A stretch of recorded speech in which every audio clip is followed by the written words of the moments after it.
Degrees outside at 16 minutes past the 8 o'clock hour on Tuesday, June the 13th.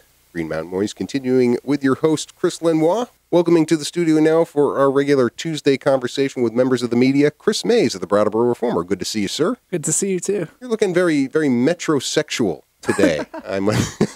We were talking about eyelashes and things like that right before the break, but you got a fresh haircut, a nice shirt on here. You know? Yeah, my girlfriend suggested it. Yeah, a little strongly. Little makeover there. It looks good on you, though. Thanks. So people watching on Brattleboro Community Television will see and say, hey, that Chris Mays guy, he cleans up pretty good there.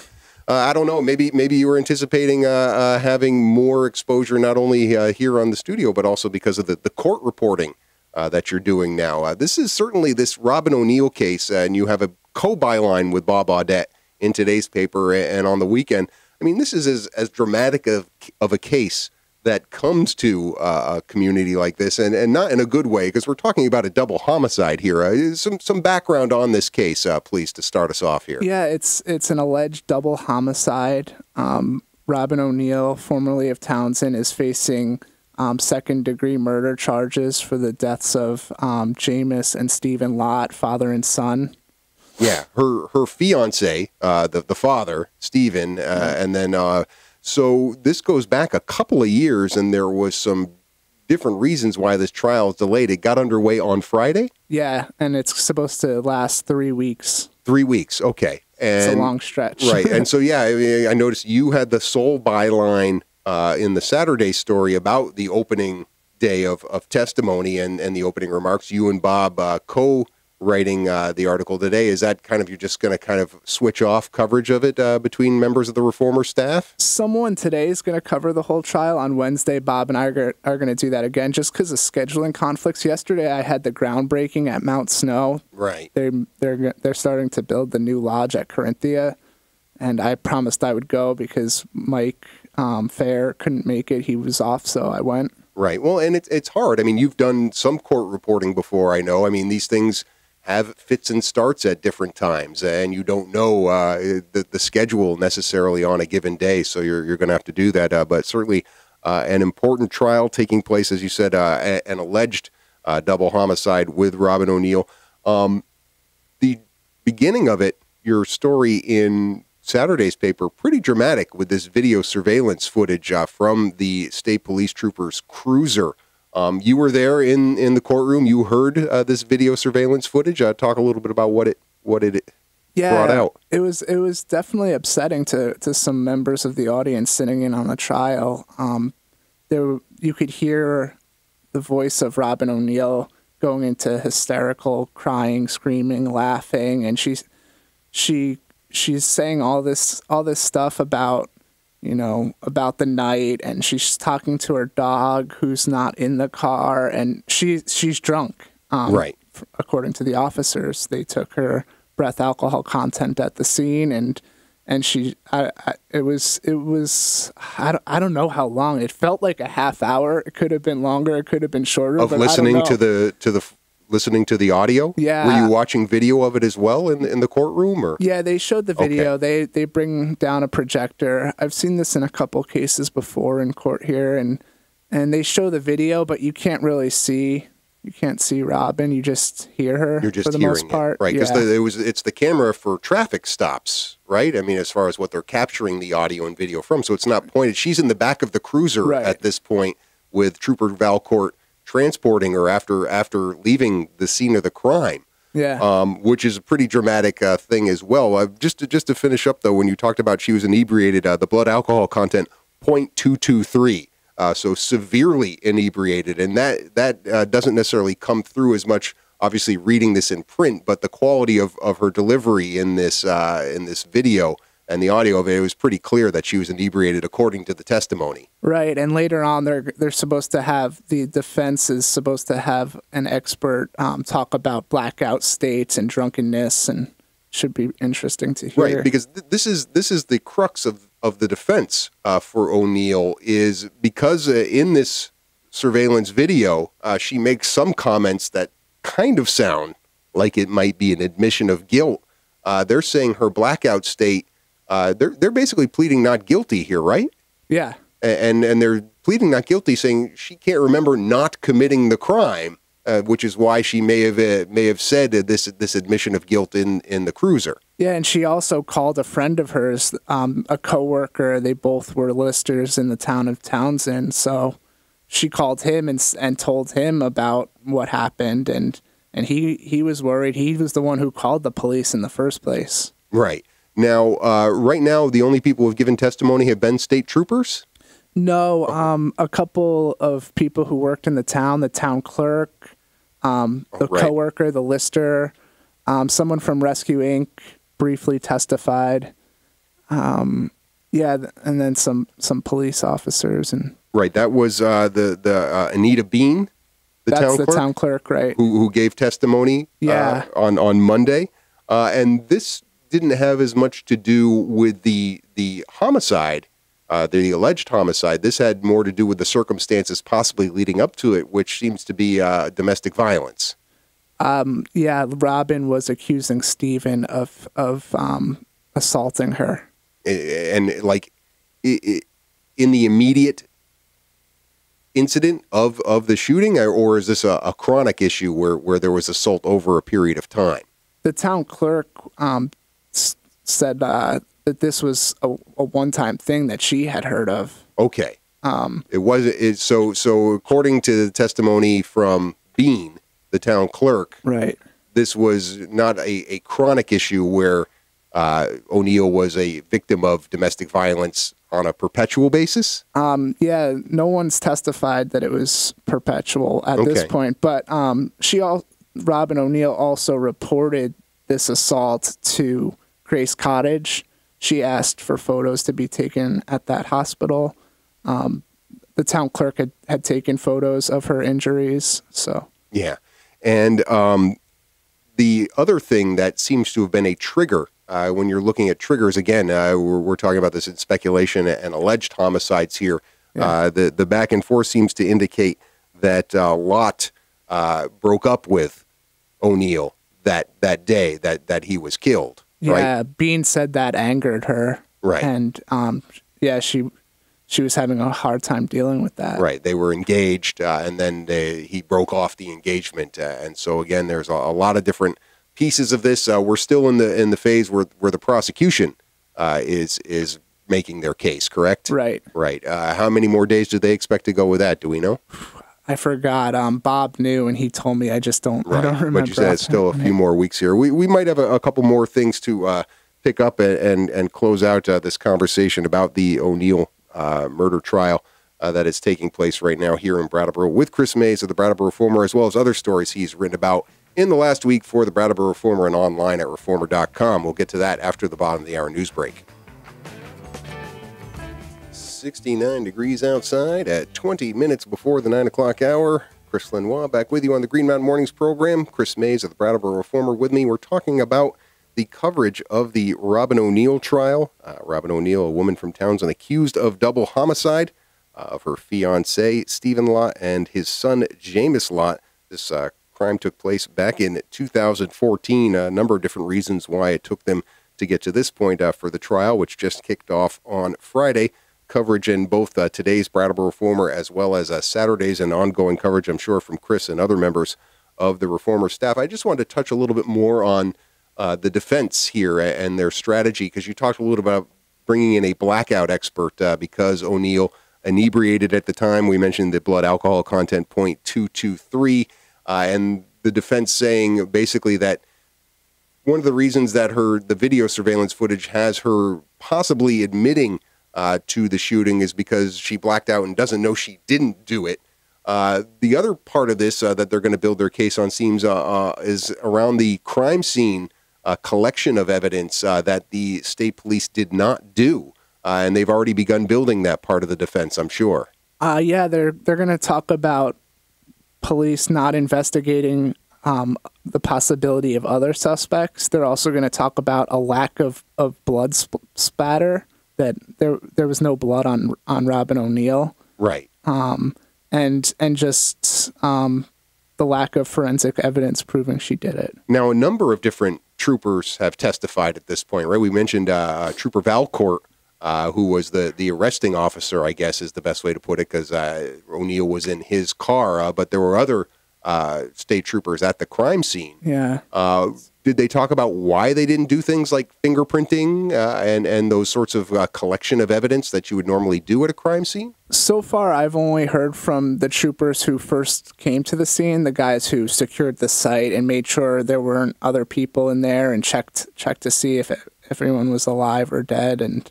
And we haven't heard from this division of the state police that handled the investigation yet. Okay. And when we're talking about these things, are they things that normally get done at a crime scene? I mean, I don't know. That's what's up for debate here. Okay, right. I mean, are there things that you always have to do that they neglected to do, and we don't know that yet, basically, from the testimony? Right, and I think it's going to be, that's part of the argument here. They're going to say we had enough evidence here and the defense is going to say no. Right. You should have done more. So then the defense is going to say at some point, I mean, they don't have to go so far as to say who else did it, but they're trying to say somebody else did it. Do they have other, or at this point, maybe you don't know because it hasn't been the defense's turn yet in the trial, but they're going to have to try and at least create more of a doubt in the jury's mind that it was O'Neill, that it was somebody else. It couldn't have been either of the lots. We're talking about multiple gunshot wounds. It can't be a situation where one shot the other and then shot themselves, right? Yeah, and they've brought up the point that there were other people in the house about an hour before the shootings took place, and so, but they haven't said that, you know, who's responsible, who would be responsible instead. All right. Well, there will probably be stories about this pretty regularly over the next couple of weeks. Every day. Yeah, every day, I would imagine. And how much longer? Gavel to gavel coverage. How much longer is the trial supposed to go? Basically 3 weeks. 3 weeks, right? A little less now. That's when they'll rest, and then the trial, then the jury deliberates. So yeah, indeed, a lot to live with there in both here in Brattleboro, because that's where the jury's taking place, but obviously in the community of Townsend, and these people who were known because they worked for the town. Yeah. And it's a small community here. Everybody knows these people in that community, I'm sure. Yeah, they were both listers. Yeah. Now, you cover a lot of different things for the Reformer, both on the Brattleboro side as well as over in the Deerfield Valley. A couple of stories. We haven't talked about the Hermitage Club in a while. It's good that it's getting back there. I mean, this seems to be a continuing saga over there in the Deerfield Valley. Going back, first of all, to a story from a week ago, Monday of last week, and this Supreme Court ruling, state Supreme Court, reversing a ruling that was seemingly at first in favor of the Hermitage, right? And from a lower court, and then the Supreme Court saying no, actually you have to go to arbitration. Give us some details on this. Because of the contract between the guys doing work at the base lodge and the Hermitage Club, the Supreme Court is saying that they should go to arbitration rather than have it settled in court, because that's part of their agreement. Right, and the contractor, Extreme Contracting LLC is the name. The amount of money, pretty significant, $681,000 is what Hermitage agreed to pay back in 2013 for work related to this new base lodge. Why doesn't Hermitage want to pay it? Is it work poor work? Is it work that wasn't done? Well, I don't. It's hard to explain. I know these things. They didn't meet their contractual agreement according to the Hermitage Club. Okay. So that was just part of their dispute about a certain aspect of the work. Right. Yeah. Okay. And these things are, which is why I'm glad I asked the questions and make you answer them. but this idea that basically Extreme sued and then apparently the paperwork wasn't filed in a way that they got the answer that they wanted in time, and that's where the lower court ruled initially for Extreme in this situation. Yeah, they kept coming up. They didn't meet their deadlines. The contractor, right? So finally, the Hermitage Club said it should be ruled in our favor, right. And then the court basically did a default judgment. Yeah, we're basically all right. So they didn't show, they didn't file, but apparently they did. Once they got attorneys to represent them, they were having issues with cash flow. Right. That's what their claim was. So they were having troubles getting people to work on this case. But when they did, it seemed like that's when they started to see some positive things for them. Right. I mean, it seems to be a fairer decision from the Supreme Court to have them go to arbitration over this issue, since the paperwork was filed and apparently just wasn't seen at some point. Seems to me to be the sticking point here in this case, and why the Supreme Court has said, no, you have to go to arbitration and overrule this default judgment by a lower court. Yeah, and their ruling is basically saying the contract should be honored before the court should get involved. Right. Yeah. Now I wanted to do that story first before the one in today's paper about the Hermitage Club owing taxes to the town of Wilmington. Obviously, they're having money in a lot of different directions here. If Extreme is asking them for payment on the contract that they haven't paid, and then the town of Wilmington saying that the Hermitage Club owes them a significant amount of money, right? We're talking about how much money here? Altogether, $400,000. Yeah.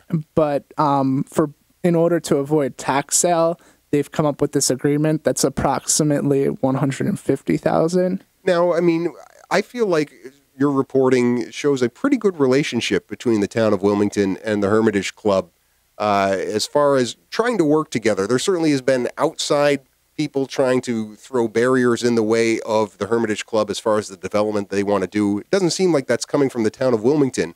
But you would think that owing $400,000 to the town would make them a little less, reticent to help Hermitage Club. Why is Hermitage Club so much in arrears on their tax payments to the town? Well, I'm not sure. I think it's because they own a number of properties in town. Right. This agreement is about the White House Inn, the golf course, a parcel of land with chairlifts on it, some undeveloped lots they own, and the former Nordic Hills Lodge. Right. And so they owe about $150,000 for that. They were going to try and auction that off, and they didn't because of a partial payment. Yeah, and some of these properties they just took over, so they might not exactly owe all the taxes on it. It might be part of the previous property owner. Oh, okay. Okay. So Hermitage Club acquired these properties. They acquired the debt at the same time. I believe so, yeah. Yeah, okay. I mean, because that's like $400,000. How do they let it get to that point, especially as they're negotiating back and forth on this new hotel and all this stuff, and and getting Hermitage Club agree to buy a new fire truck and do these things to the station? How does this not get, negotiated during all of that? But okay. Yeah. I get it now as far as that goes, but that's a lot of money for a little town like Wilmington. Yeah, and the town's facing a deficit of almost up to $200,000. So they're starting to wonder if they're going to have to cut back on what their budget was planned to do. Right. So right now they just got a payment of $29,000 as of last Friday from Hermitage Club, which is only a fraction of what they owe. But is that enough to prevent them from going forward with this asset sale, or is that still going to happen? No, they're good they're in the clear for now. Okay. So the town's talking about doing another tax sale in a few months, but this agreement calls for a monthly payment. I think it's $29,000 every month until they get all that money, the $150,000. After all this, double homicide, court reporting, and these legal disputes between towns and big businesses, it's got to feel good to you to do a story like you did about this former New England Center for Circus Arts instructor, Tom Wall. This was in the weekend edition of The Reformer. This guy is literally running away to join the circus. Yeah. He's been on this show before, the Totem Show, but he was a backup juggler. So this other guy, when he got injured, Tom Wall would come in and do the stunts. No, yeah. I was like reading that in your, he had to fill in while the other juggler was injured. Was the other juggler injured during the act of totem? Is this a dangerous act? I'm sure doing it day in and day out, you're gonna, strain something or pull something or Right. I don't know what. Okay, but it wasn't like a fall off of a tightrope without a net or something like that. I mean, you watch Cirque du Soleil, and they do some things at some pretty scary heights, at least for somebody like me. No, I didn't hear anything like that. Okay, but I noticed they didn't disclose the nature of the injury that the principal No, I don't think suffered. the act itself called for being okay. All right, because it seems like Tom Wall. It seems like Tom Wall is all on board for doing this. Yeah, definitely. He's really excited about it. And it's a great feather in the cap for New England Center for Circus Arts. I assume they reached out to the Reformer and said, this is a story that we would love to have some coverage of. No, Tom. No? I know Tom, and I think it's his wife or fiance. That they're both circus performers that were with NECCA, and they've kind of moved on to do bigger shows now, and so they reach out to me themselves. I don't know if NECCA tells them they should or right. Well, no, it's a great piece of news, and yeah, you do reference Chloe Wallier in there as the aerial coach for Circus Smirkus. So I mean, it is. It's a great news story for the New England Center for Circus Arts as they continue to build that campus up on Putney Road. That you go and work there, or you go study there, you're going to get some pretty good opportunities. Yeah, I love writing about stuff like this that's, kind of outside the school but connected in a way, because circus arts is such a big part of this community, and I've really started to realize that since I moved here. It's sinking in every time I read another story like this, just how significant that Center for Circus Arts being in Brattleboro is. So great that you shed some light on that.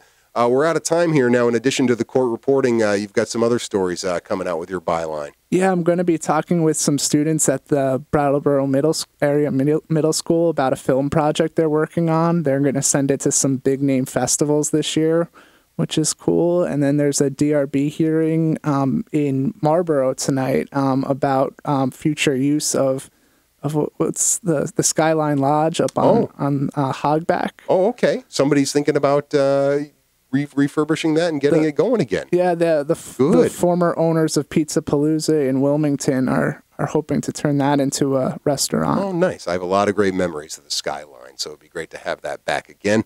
Looking forward to reading about that in the pages of the Reformer as well as online at reformer.com. Thanks for your time this morning, Chris. Yeah, thank you. All right. We'll be back to wrap up this edition of Green Mountain Mornings right after these messages.